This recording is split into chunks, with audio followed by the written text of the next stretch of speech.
Hello, fellow Cravers, and welcome to another top 5. I think if this is timed right, it is Boxing Day. So, Merry Christmas to everybody.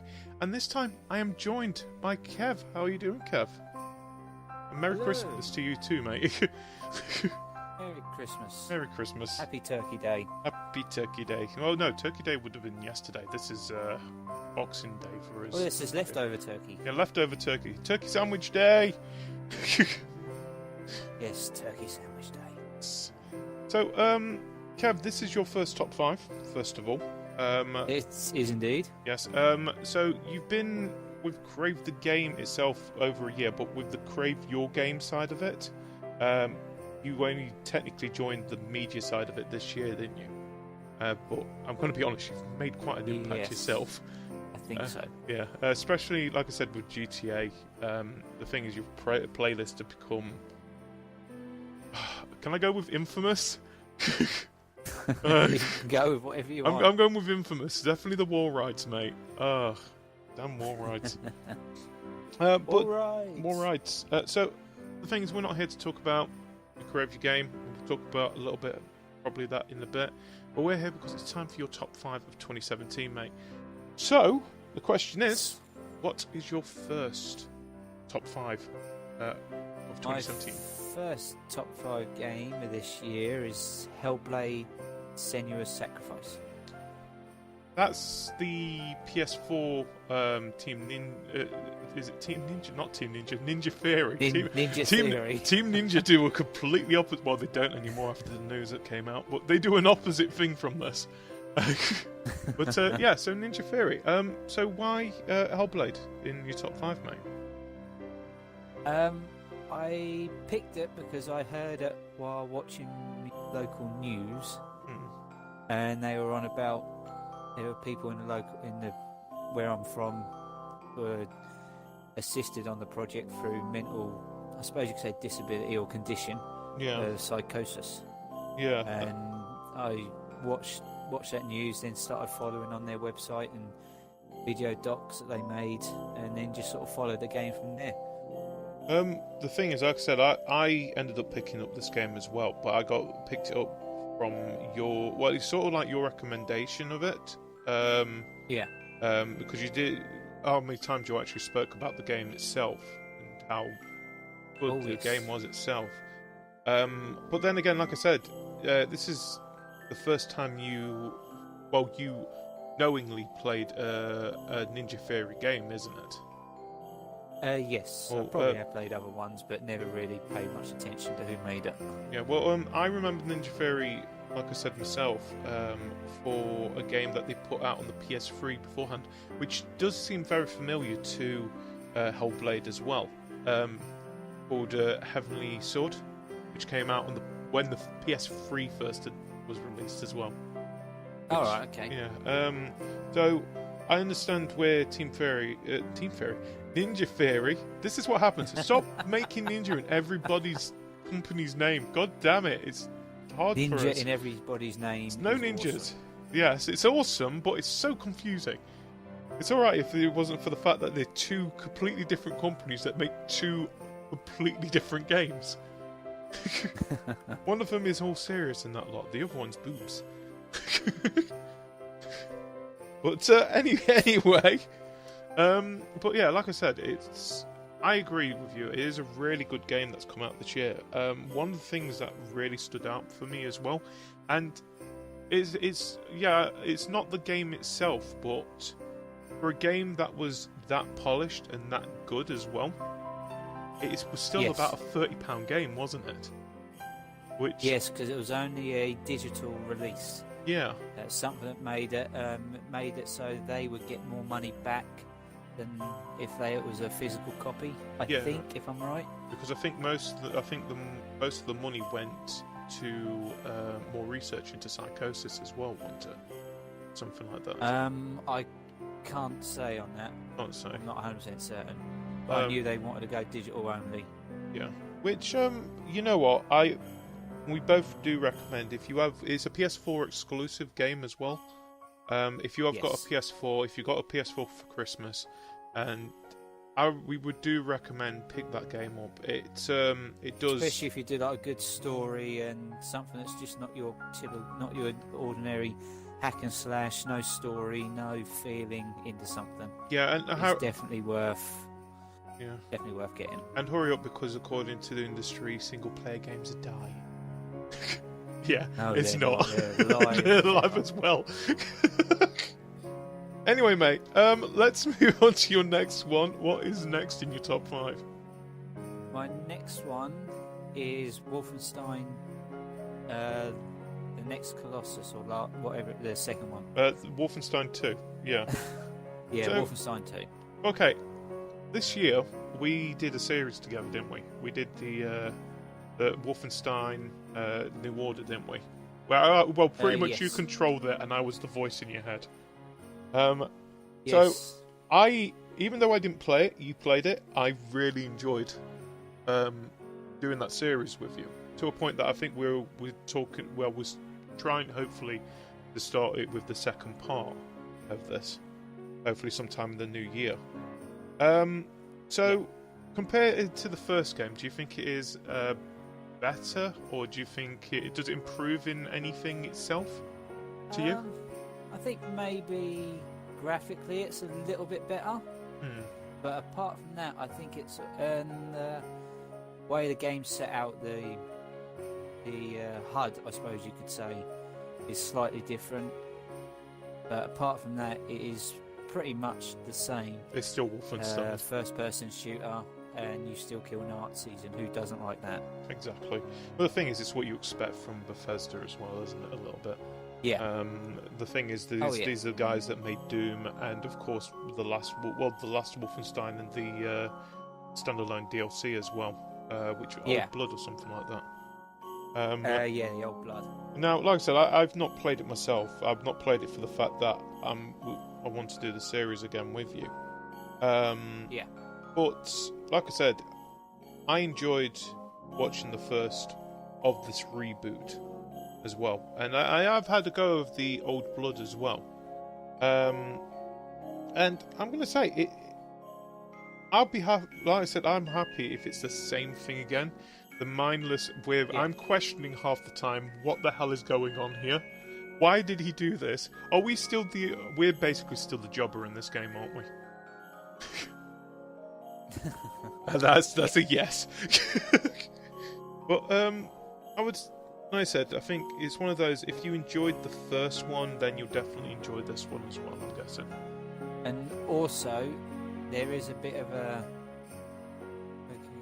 I can't think of the right word for it, but you can play some Wolfenstein in the very old... the Easter egg.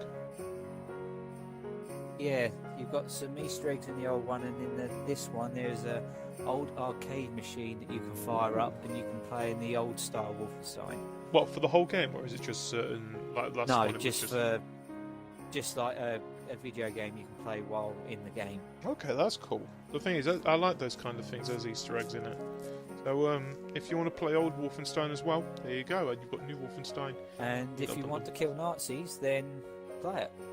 Because, be honest, where else are you going to get the killing of Nazis? Legally. I'd had that bit. Anyway, mate, let's move on to your third game. What is your third in your top 5? My third one is Football Manager 2018. Right. I guess maybe not a lot of people will know much of. Anyone who, I'm going to be honest, anyone outside of the UK probably doesn't know what this is. If anything, no, there's quite a few. There's really? Quite a few people in Europe and the US play it, yeah.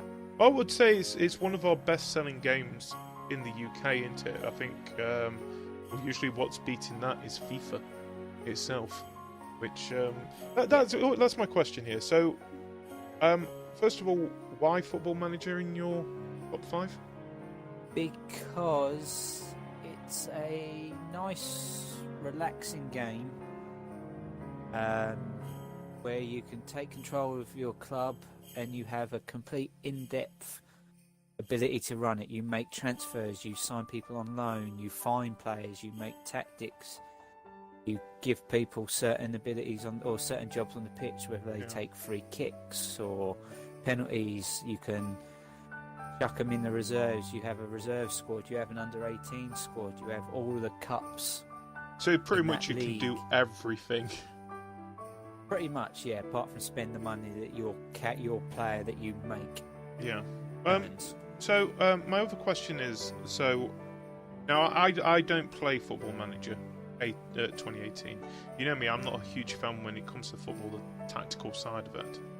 But Yeah. I do play FIFA 18 itself, and I know that there is a manager career mode in that. So Yeah. why do you not play the FIFA 18 version? Why do you pick this version instead? Because Football Manager 2018 or Football Manager games has so much more in terms of players you can scout. You can find youngsters in the lower leagues, in foreign leagues. You have so many scouts that you can find that will look for players for you. It's so more in depth than what FIFA Career Manager mode is. So it's There's more. so much more to it. So it's basically, if anything, you could say it's like an advanced version of the career mode on FIFA.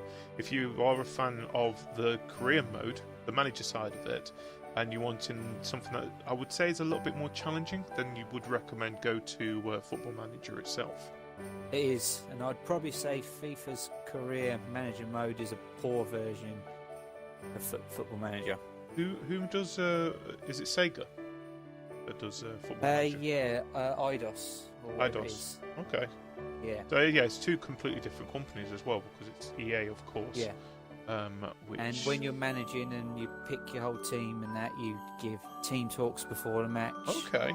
At half time, at the end, you can tell your players, you can give them shout encouragement onto the pitch, praise them, tell them to demand more.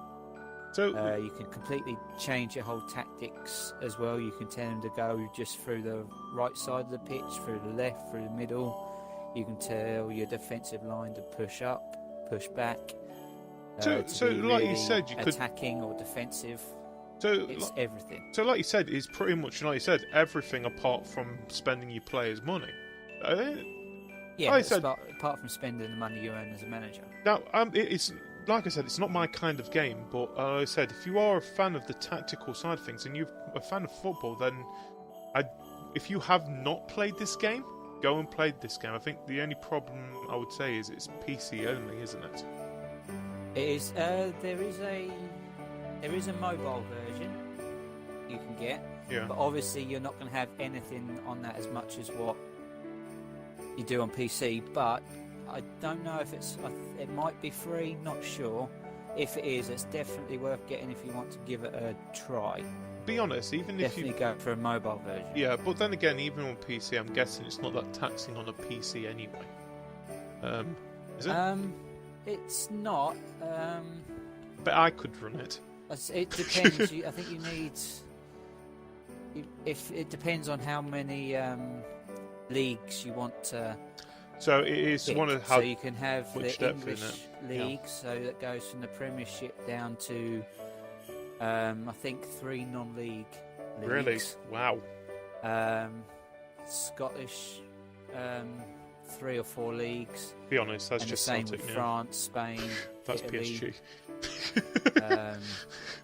the USA, South Africa, China, So Germany, everything. So basically, you can have it set to how much information you want there. So you can make it as complicated yeah. as you want, if you can feel like you can handle yeah. it. That's cool. Yeah. Anyway, mate. There is also a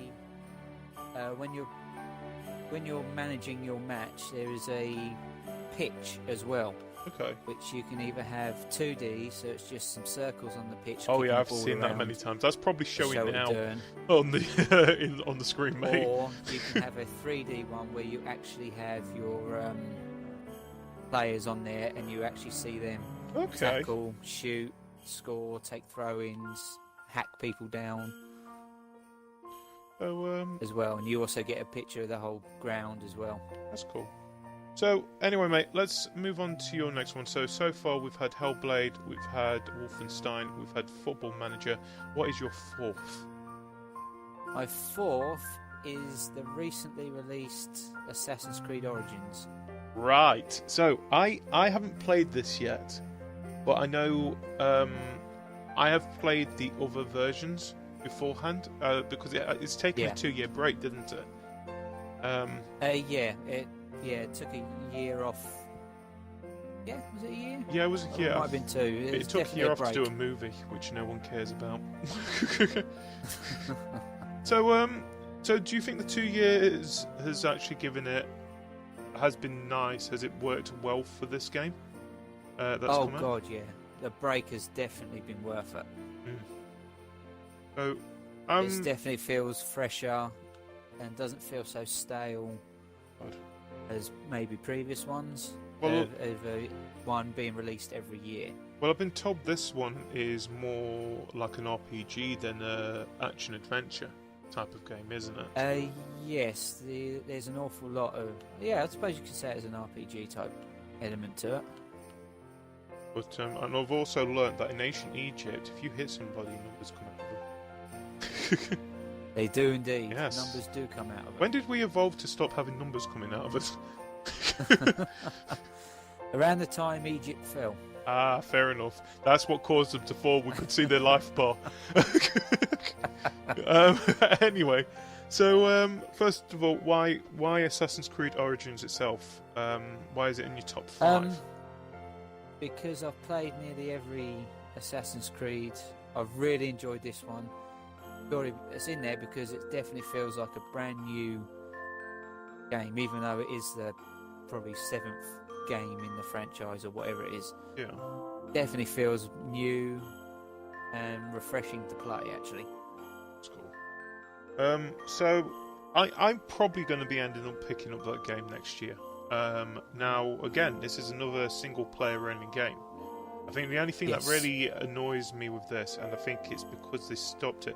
Now, I'm not on about the cooperative multiplayer, first of all, but I do still miss the competitive multiplayer it used to have. I think it stopped in... Was it Black Flag? I think then after that it was Unity, Black Flag was, wasn't I it? think, the last one. Yeah, so I highly enjoyed the competitive multiplayer side of it, which I would like to say, Ubisoft, if you want to do that as a separate game, a digital game, I'm all for it. I think there'll be a lot of people for that. But this is just all full single player, isn't it? It's just all single player, yes. Which you can see the type of games I'll put in my list now, can't you? Let me have a look. Yeah, I see a comment. They're all single player games, mate. I've got a feeling you don't want to play with me all of a sudden. Although I suppose you could say Football Manager is online as well, so. Yeah, but you know what I mean. Yeah. But like I said, Assassin's Creed Origin. We've talked about it. It's been 2 years since it came back. It's a nice refresh. Ooh, and you have a bird now as well. Oh, God, has the bird got a name? You have an eagle. They said the eagle has a name. No, can we name him? Oh, I want to call him Falco. I can't think what his name is now. I can't think what the eagle's name is now. We will name the eagle Bob. Go, Bob. Be my eyes in the sky. We'll figure out the name. Don't worry. We'll come back to that. But so you've got an eagle now. That's nice. And that's the thing. Talking about the actual Senu. That's it. It's Senu. That's it. I just remembered. Sorry, it's Senu. How did you remember? Was it Wikipedia remembering? No, it was looking at a magazine actually. Oh, okay. So, like I said, talking about Sinu, the wildlife in Origins as well seems very vibrant for it. I know that there's hippos everywhere, which, by the way, they are hippos, deadly. There's crocs. Screw the crocs! It's the hippos that you should deadly. be worried about. And I'm guessing a lot of cats as well, because it can't be ancient Egypt without cats. It can't be an Assassin's Creed game without cats. Yeah. Yes, there's cats that if you stay there long enough will follow you if you walk around. Can we pet the kitty? You can, but you have to wait for your character to do it Oh! on his own. You can't tell him to. I'm going to be honest, I'm fully sold on this game now, just for the pet and the cat. and you get an eagle. It's like a bonus. Well, yes, and your eagle will scout areas for you and tag enemies and points of interest where you can pick up special things. So I'm guessing as well, like I said, it's more of an RPG element to this. You can actually go into other areas and you can be underprepared for these kind of... Because like I said, yes. It gives you a level system on it that says, you know that place over there? Yeah, I'm guessing it's a numbered system, right? Yes, there's different areas are locked under, I suppose you could say, fog of war, I suppose. Okay. And you can go into those areas, but they are levelled.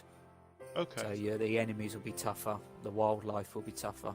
Hence the missions will be. I would like, and I don't see this often, I think the last time I fully saw this was Destiny beta itself. So, you know, like if you go into a certain area, it doesn't bother telling you what level it is, because it knows that it will kick your ass no matter what. It's like, yeah, you don't need to know about that level. I would just advise you to just walk away right now. But come back when you're a little bit higher. Yeah, like never. But yeah, like I said, it's nice. And another thing about Assassin's Creed Origin as well. Well, Assassin's Creed in total. It is a very it tries to be as accurate as possible, doesn't it, with the history there?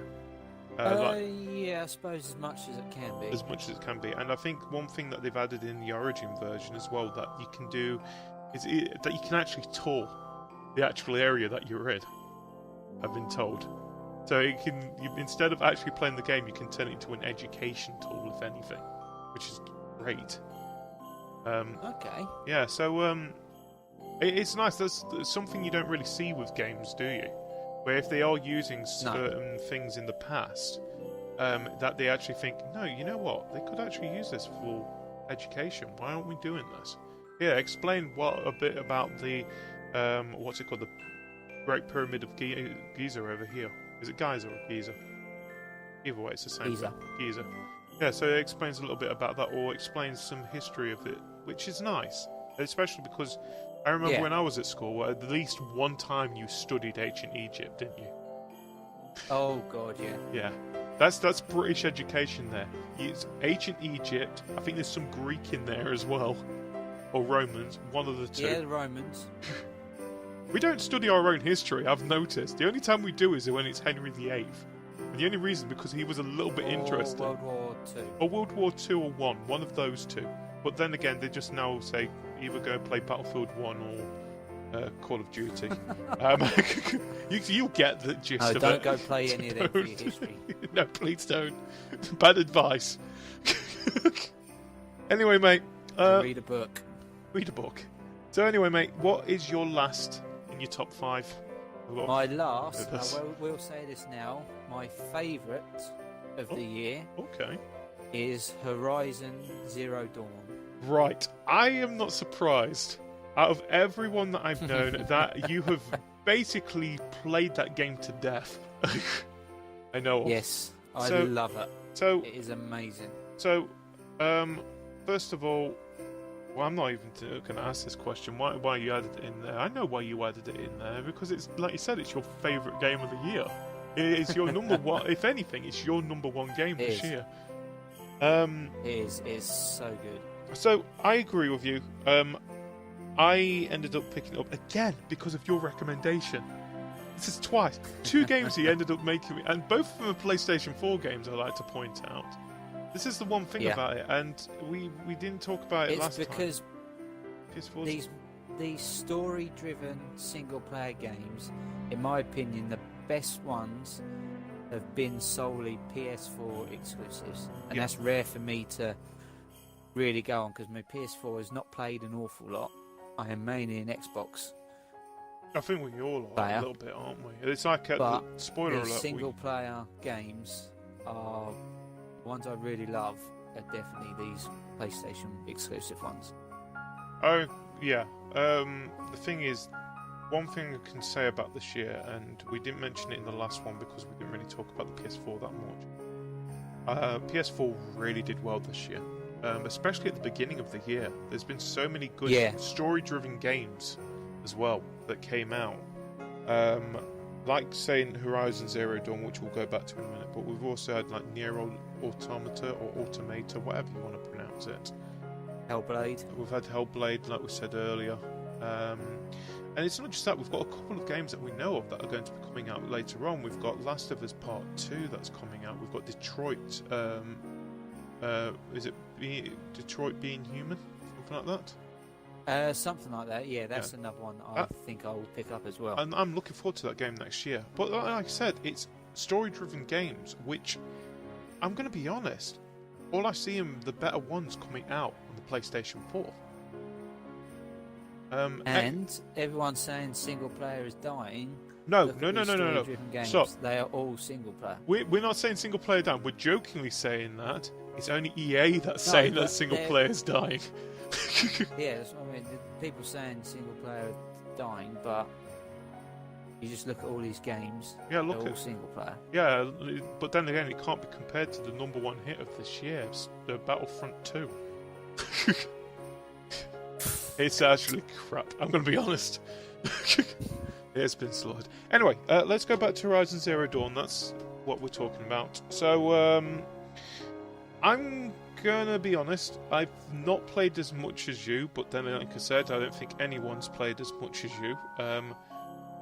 You played both the main story and the DLC that came out. Was it this month? I've completed the main story and I've started the DLC.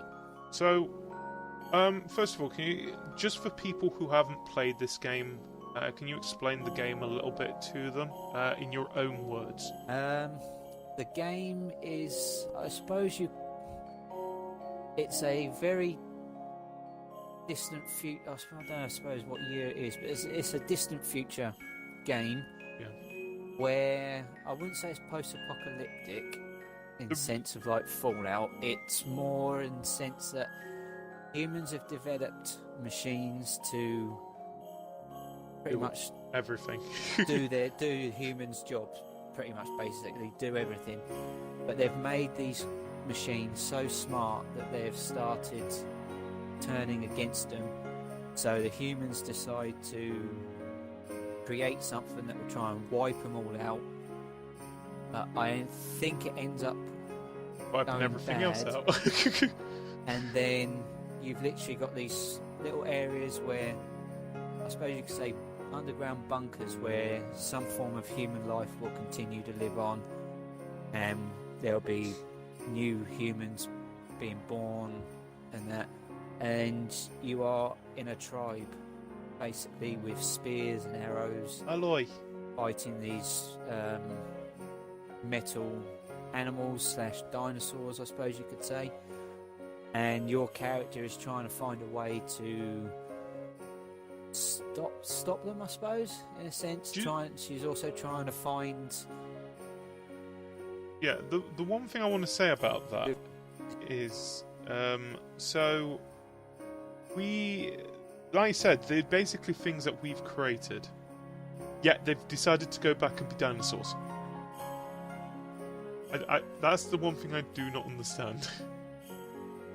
Well, they've become just sort of creatures based on what humans, or based on what animals were around, I suppose. Which, by the way, turned into some sort of robotic creatures. There is still some animals around, aren't there? I've noticed. Yeah, there's some goats, boar, rats, rabbits. Yeah, they don't. To be honest, the machines don't give a damn about those. They only care about us. I've noticed. And they really do not like the humans. And I think the point is that they are getting worse and worse. They're attacking more or something like that. And that's the point. You've got to go and figure out why they're attacking you more. That's the main point of the start of the game. We're just going to say that. Yeah, there's like a rogue AI that is hell-bent on taking control of these Didn't they call it the demon or something like creatures? Hades. That's it, yeah. Called it Hades, that controls these robots and will turn them even more dangerous. And that. Plus, you also have to deal with your standard human bandits and bad people as well. So, anyway, mate, so let's just go through your top 5 again. So, we've got Hellblade, we've got Wolfenstein 2, Football Manager 2018, Assassin's Creed Origin, and Horizon Zero Dawn. So, yeah, like I said, it is a very single-player focused top 5 for you. I do highly recommend some. Yes. Well, I do as well recommend some of these games, especially if you're getting yourself a PS4. Definitely pick up Horizon Zero Dawn, Hellblade as well. We do recommend pick up. And as well. I would say Assassin's Creed as well. Assassin's Creed. Well, the thing is that you can get it on the Xbox or what's it? Well, yeah, Assassin's Creed. You get it on Xbox or PlayStation 4. So we do recommend pick that game. Yeah. Anyway, mate, before we go, just a couple more questions for you. So, first of all, mate, 2017 been a great year for games, I would say, hasn't it? For us. But yeah. But I'm outside of the games. We talked a lot about what has happened in the gaming industry and stuff like that. And of course, we've had some great game nights. So, I would just asking, what would you say has been your highlight of 2017 for you? In gaming terms. Just got to clear that. I know some of the people will be asking these questions for. Not really know, to be honest. I'd probably have to say maybe our GTA race nights have been... Oh, yeah. We've had some weird race nights. Oh, how much anger you've brought out from those as well, mate. Wow. And we've got it on video. We've actually put some of the stuff out of my anger of wall rides. Which... Oh, yes. Yes. But the thing is... Wall rides. But talking about GTA, I know we've got quite a lot of stuff that we are hopefully doing over Christmas as well. And some into the new year. I know we've got heists that we've got to do now. Doomsday heist or something like that. Isn't it? Which we're looking forward to. Yeah, that was a new update. That was a new update. We've got another heist. But talking about that, GTA, Red Dead Redemption 2 coming out next year as well, mate. Do you think they'll slow down on GTA, or do you think they'll just continue working on both at the same time? I think they'll continue working on both. Not while GTA still remains in top 10 lists or whatever, or is still making money for them. They will not. Well, they won't stop. Anyway, mate, like I said, can't let everything be good. There has got to be some low points this year as well. So what would you say has been your low point of 2017 in gaming? Well, while I liked it, I was slightly disappointed with Mass Effect Andromeda. Oh, wait, I'm just going to top this up a little bit. So you say Mass Effect Andromeda. Would you say EA in a whole this year? EA, you suck. EA sucks. How much have they messed up this year? I can't believe it. So, like you said, you're a huge fan of Mass Effect, and I agree. I am. The first 3 games I loved. They were superb. They again story, single player driven, with the last 2 having multiplayer bolted on. Yeah. But yeah, I absolutely loved them. Great story, great characters. So many different choices. You can play the game again and again and again. Have different characters live, die, different outcomes happen. Yeah. Amazing. And then Andromeda happened. Yeah, and by the looks of things, that has pretty much killed Mass Effect now, Anthem. Which is sad to say. Mass Effect is on a hiatus at the moment. Yeah, but at the same time, this is the same company that thinks that single player is dead. So, just saying, mate. Yeah. But yeah, I think EA have probably killed one of my favourite series off. Yeah. And I think it was basically down to the fact that they wanted. I think from what I heard, they wanted things out quicker than what the developer was actually making, and I think it was more of a rush job. Which you could tell. The thing is, you could easily tell. I think one of the biggest memes of this year has been the Mass Effect cutscenes, hasn't it? Where they're basically something emotional, no emotion on their face. but like I said, it is quite sad to see that. I think they also had one of their big groups in their development team were working on the new BioWare game. What is it called again? Anthem. Anthem, yeah. Yeah. I think the person or the group that were working on that, I think, had worked on all 3 previous Mass Effects, and they didn't work on this one. Well, I'm going to say this now. And all you've got now is multiplayer DLC, and not any story multiplayer. Yeah. So it definitely ended with future ones could happen, but I don't think it ever will now.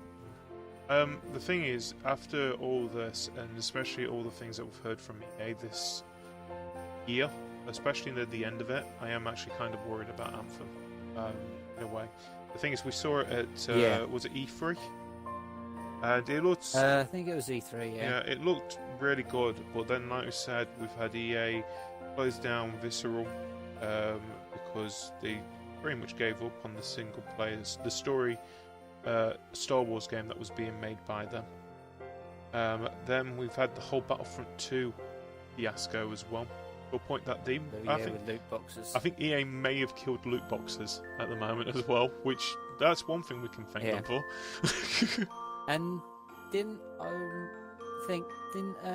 Disney have something to say to EA about this whole thing? Yeah, they're not happy. I think at the moment they might take the license off them. I think Disney told them you've got to get rid of these boxes. Yeah. I think, don't quote me on that, but I think that's what they were saying. To be honest, Disney's in their own little hot water at the moment, so we'll let them do what they want.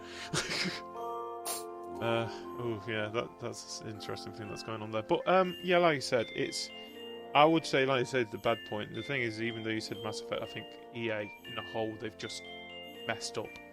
And it'll be interesting to see. They've been, simply enough, they've been our Konami of 2017. I think they've only been interested in money, getting money, rather than making something that gamers want. The thing is, I think a lot of people have been saying with that is that they're more focused on the mass than the gamers themselves now. And it is kind of sad that, but the thing is, EA will come crawling back to us, like Nintendo did in a way. The thing is, Nintendo's crawled back, and look what they've done with the Switch. It is basically one of the best pieces of tech that I've played this year. I must admit, I was dubious with the Switch when I first heard about it, but after watching people play it through streaming or whatever, or just hearing good stuff about it, it's obviously done really well. Anyway, mate, our last question before we say goodbye for your top 5. 2018, some brilliant stuff that's coming out. What are you looking forward to in 2018 yourself? Although I've never played any of the previous ones, I'm looking forward to the new God of War. Oh, okay, yeah, another story. Yeah, single player as well. I've not completed it, but I did play a small amount of Last of Us. Yeah, same here. And I am looking forward to Last of Us 2. If it comes out next year. Which again, we're not 100% sure with that one. PlayStation game. Yeah. But apart from that, I can't really think of anything next year I'm massively... You got a prediction for next year? I don't think. EA will give us our money back. that's a prediction. Give us our money back, EA. You didn't buy it. Still give us money. Anyway, mate. Continue. Yeah, apart from that, I can't think of anything. Really, honestly, I've drawn a blank on what's coming out next year. The thing is, it's going to come to a point where we're playing a game and he's going to shout something out, and it's going to be, which you're going to probably see in another video, and we'll be wondering, why did he shout that out? It makes sense. Probably by my editing standards, probably the game that he's shouted out has probably come out. But anyway, Kev, thank you so much for joining me for your top 5, mate. Quite right. Yeah, like I said, it'd definitely be it's been a really interesting list. And looking forward to 2018. Like I said, we've got what we understand, we've got some good ideas that we're going to be doing for Crave Your Game. Detroit. That's the it. game I'm looking Detroit. You're looking forward to Detroit. See, told you it was shout it out sooner or later. But do you want to talk a little bit about Detroit before we go away? No, that's it. No, that's all right. I That's just all want to shout out what I remembered. Fair enough. So, tune in hopefully tomorrow for another top 5. I think it's probably going to be mine, isn't it? If we've got enough. I think we've got enough to film that. But like I said, tune in. Always like, comment, and subscribe. Tell us what your top 5 of 2017 is, and what you're looking forward to in 2018. I would like to read some of those. Yeah, it'd be interesting to see what everyone's got. Yeah, if we've got enough, we might actually do another video of other people's games that they're looking forward to in the new year. So anyway, Kev, thank you for joining me, mate. Again, Merry Christmas and Happy New Year to you. Happy Turkey Day. Happy Turkey. No, Sandwich Turkey Day. We've already had our presents. Now we've all got the box. Is that why it's called Boxing Day? No, because you box to lose the weight the turkey's put on. Oh, okay, fair enough. That you put on. So yeah, me and Kev are going to get ready for our boxing match.